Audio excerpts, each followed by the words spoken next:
Hello and welcome to the analysis of the Hindu newspaper dated December 19th, 2022. In this video, we are going to talk about all the important newspaper articles which are present in the Hindu newspaper. These articles are going to be very important, very significant for the civil services examination. So do watch this video till the end and do subscribe to this channel to never miss an update from the bureaucratic way, and join us on Telegram to get all the important PDFs important for the civil services examination. So with this, let's now head to the first important newspaper article for the day. Now this particular newspaper article is not very important per se for the civil services examination, but you should all know that Argentina has now won the FIFA World Cup after a very long time, and thanks to Lionel Messi, right? So let's now move ahead to the next important newspaper article. Now this particular newspaper article deals with the citizenship, and this article says that citizenship path is going to be eased for 6 minority groups from 3 nations. How it is going to happen?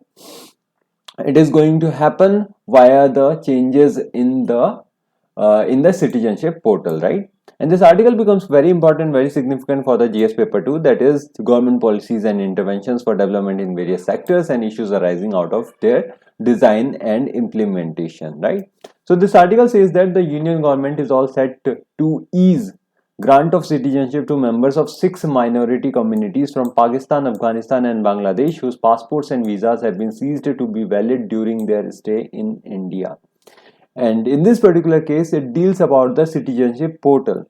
Now what happens in the portal is that the portal run by the ministry currently accepts expired passports as supporting documents only for those Hindu and Sikh applicants from Pakistan and Afghanistan who entered India before December 31 December 31, 2009. But what happens to the cases who entered after 2009? It was not very clear in this particular portal, right? Citizenship portal, which has been launched by the Home Ministry, right?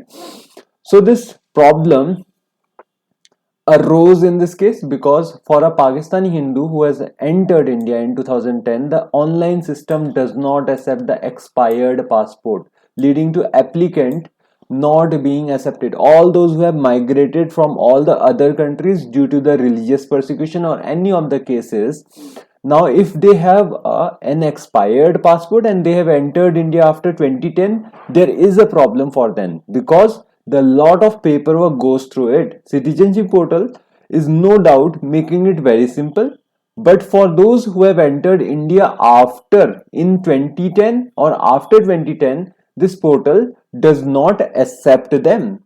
Now the person on or family has to then rush to the Pakistani High Commission in Delhi, which charges a hefty sum to renew the passports and sometimes reject it on flimsy grounds. Now this is the biggest problem.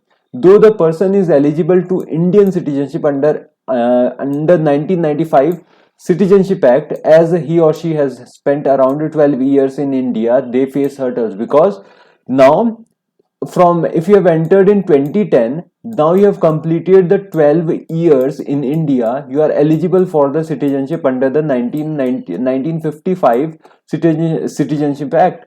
But if you are not updating the portal, then that becomes a problem for all of these people because they have to rush to the Pakistani High Commission, and there they are charged a lot of hefty sum of money, right?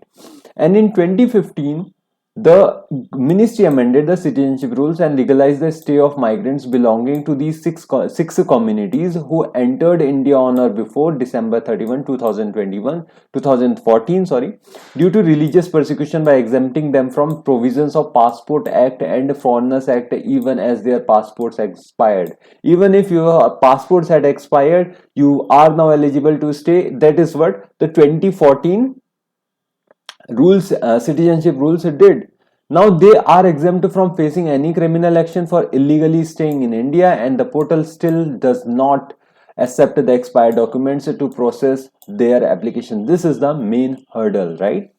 Now this problem was going to be solved by the CAA, that is Citizenship Amendment Act 2019, which has intended to grant citizenship to undocumented or illegal migrants from these 6 non-Muslim communities from the 3 neighboring countries is yet to come into force, and as that govern the law are not being notified. Now, according to the CA, or CA could have helped the documented minority migrants in a fast tracking their applications, as it reduces the mandatory period requirement of 11 years aggregate stay in India to 5 years to be eligible for citizenship. From the 11-year aggregate, which means that around 12 years, now it was going to be reduced to the 5 years under the CAA to 2019, because CAA 2019 is not implemented at this particular point of time.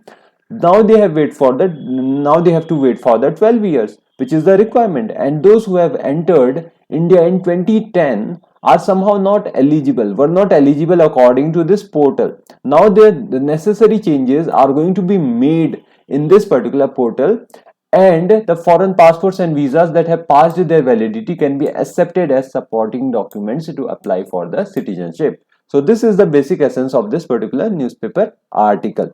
So let's now head to the next important newspaper article. Now this particular newspaper article deals with the aviation personnel, for example the air traffic controllers and the captains in the cockpit, right? Now this article is important for the infrastructure sector, that is the airports, right? And we are also going to deal with the authority which is known as DGCA, right?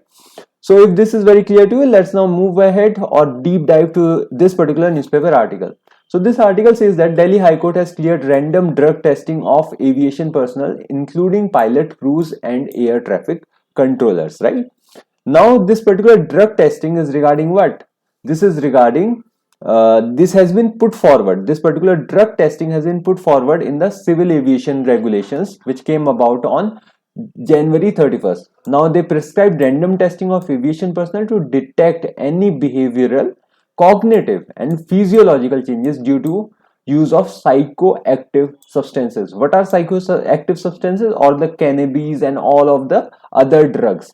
If you are taking them, then actions can be taken against you, because it is a high stakes job. Pilot's job is very difficult, right? He has to remain active, and if he uses all the psychoactive substances, or if the air traffic controllers use the psychoactive substances, there are very high chances that the accidents can happen, and that is why the regulations came about in January 31st. But the Indian Pilots Guild and the Air Traffic Controller Guild moved court in February.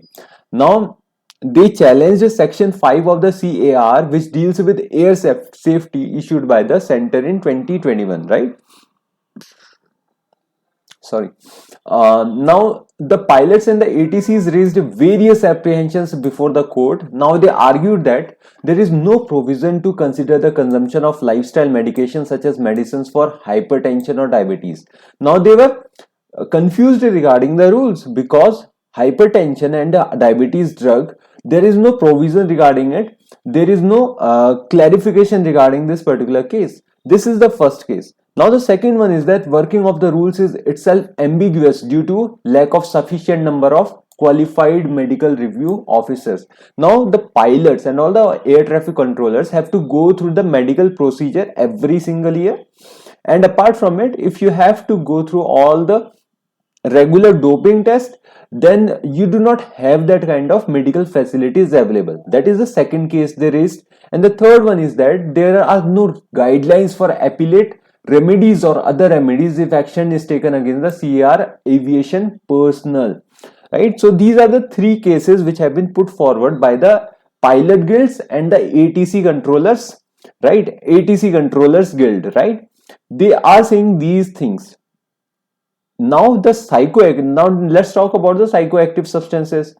Now the DGCA have assured the court that testing is done only for 6 notified substances and not for the other cases which all the people have mentioned. Now these notified substances do not generally include hypertension medicines or anti-diabetic medications. Now that DGCA has made it more clear, right, that hypertension and anti-diabetic medicines are not going to get involved in this notified substances, right?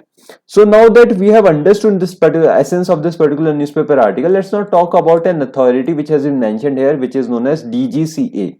Now DGCA is basically Directorate General of Civil Aviation, right? And it is a statutory body of the Indian central government to regulate civil aviation in India. It was formed under the Aircraft Amendment Bill 2020, and it functions. And if we talk about the main functions of it, then it investigates aviation accidents and incidents, it maintains all regulations related to the aviation, and it is responsible for issuance of the licenses, right?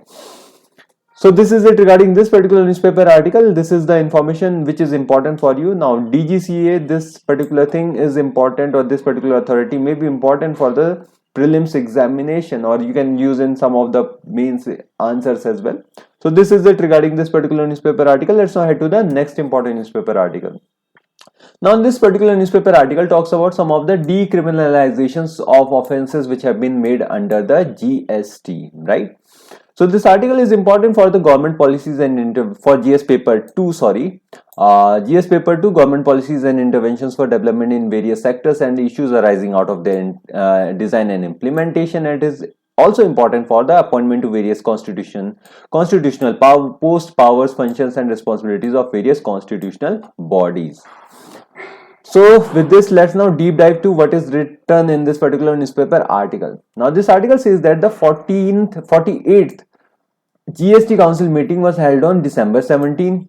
Now there were some of the recommendations which were made by the Finance Minister Nirmala Sitharaman, and the recommendations were to decriminalize certain offences under Section 132 of the CGST Act 2017. Let's basically understand about all the offences. Now Section 122 to 131 of the CGST Act of 2017 contains provisions related to penalties. But Section 132 to 138 contains provisions related to persecution and compounding. Now some of the relaxations are going to be made under the Section 132. The prosecutions which are held under the section 132, now you are going to be exempted under that. So now let's talk about the fact. Alright, so now the amount of tax evaded, the amount of income input tax credit improperly claimed or used, or amount of refund improperly claimed, it determines the length of the prison sentence. Now it is going to be somewhat reduced, right? How it is going to be reduced? Let's understand it.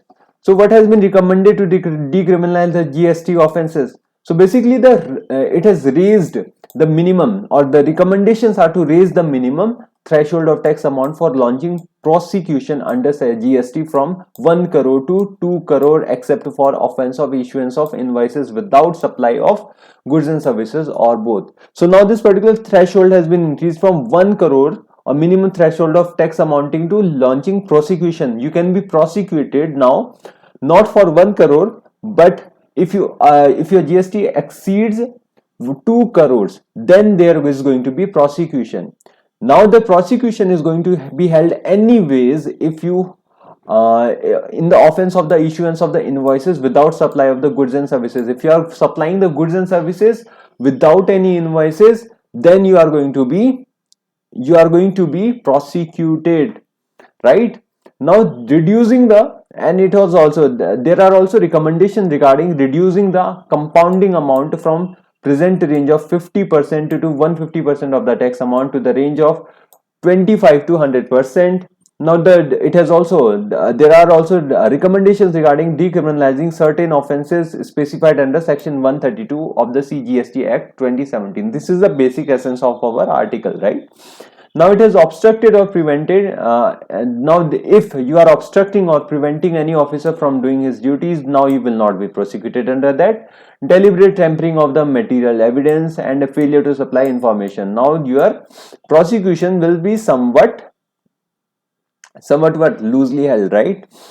You will be prosecuted, no doubt about that, but there are going to be some exemptions regarding these particular 3 cases, right? So this is the Section 132 of the CGST Act. So these are the basic recommendations to decriminalize the GST offences. Let's now talk about the significance of this recommendation.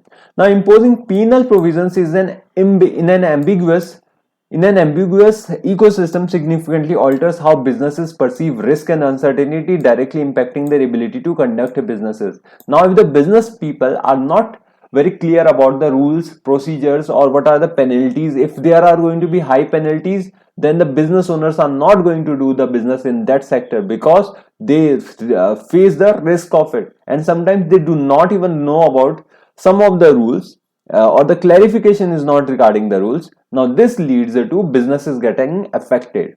Now the law already contains sufficient penalties that serve as a deterrent against the tax evasion, and that is why these particular all the things which we have mentioned earlier are not very much required. Now investors may be discouraged by the fear of criminal sanctions in small, trivial and petty matters even before their engagement in any kind of business activity or investment. It reduces their risk taking capabilities, right? So these are the basic significance of the recommendations. Let's now talk about next important newspaper article. Now this particular newspaper article deals with a destroyer which is known as INS Marmugao, right?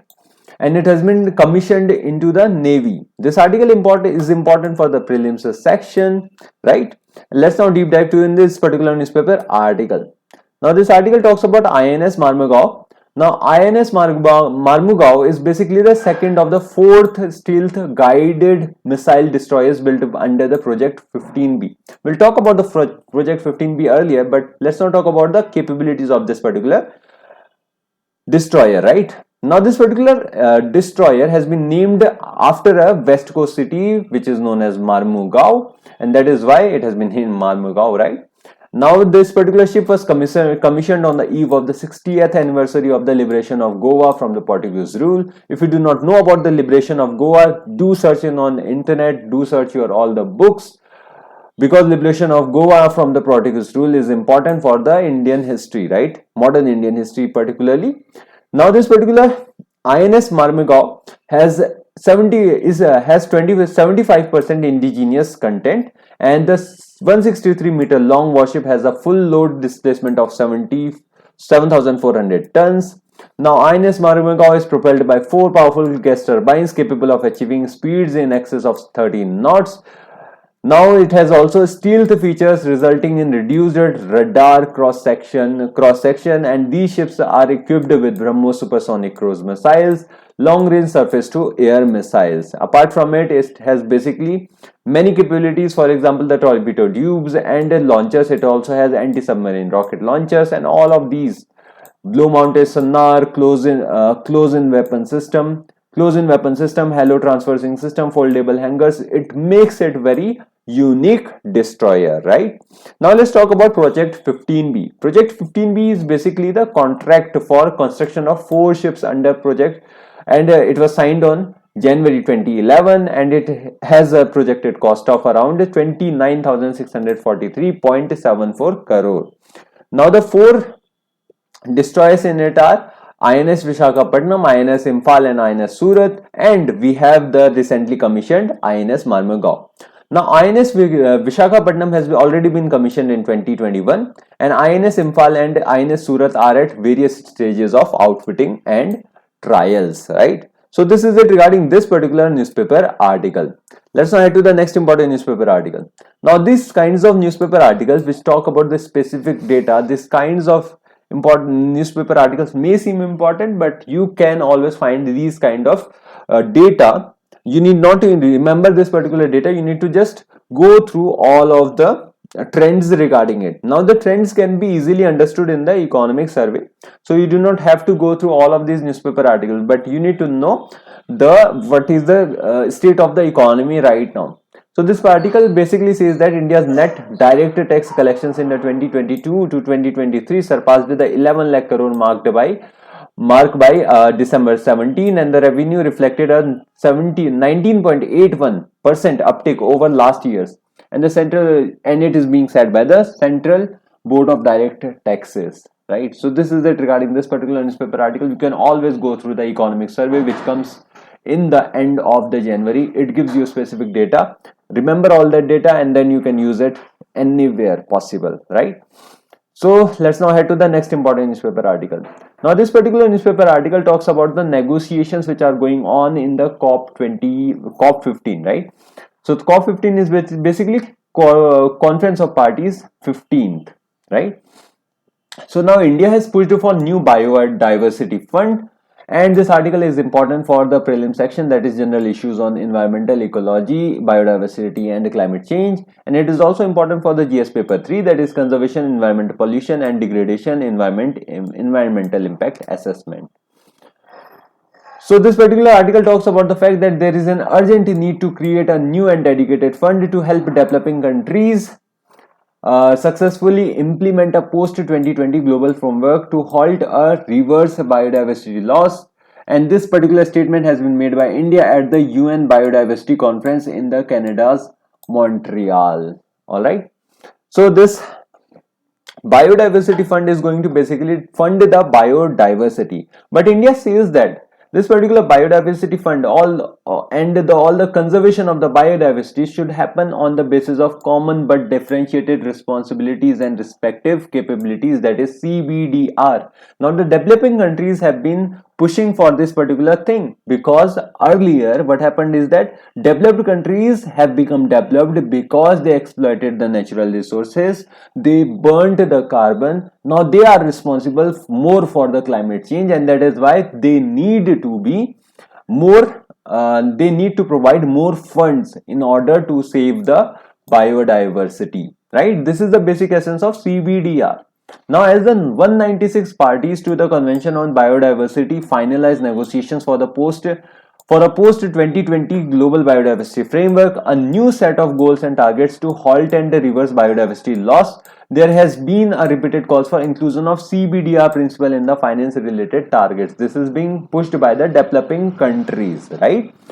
So this CBDR is basically a seventh principle of the Rio Declaration adopted at the Earth Summit in 1992, and CBDR is defined as the states have common but differentiated responsibilities in a view of different contribution to global environmental degradation, because the developed countries have become developed because of the fact that they have vastly destroyed all the natural resources, they have contributed towards the climate change, so they are more responsible for providing the funds regarding it. This is the basic essence of CBDR. So this is it regarding this particular newspaper article. CBDR was important, so we have talked about the CBDR. Other things are not very significant, they are just the recommendations or the talks.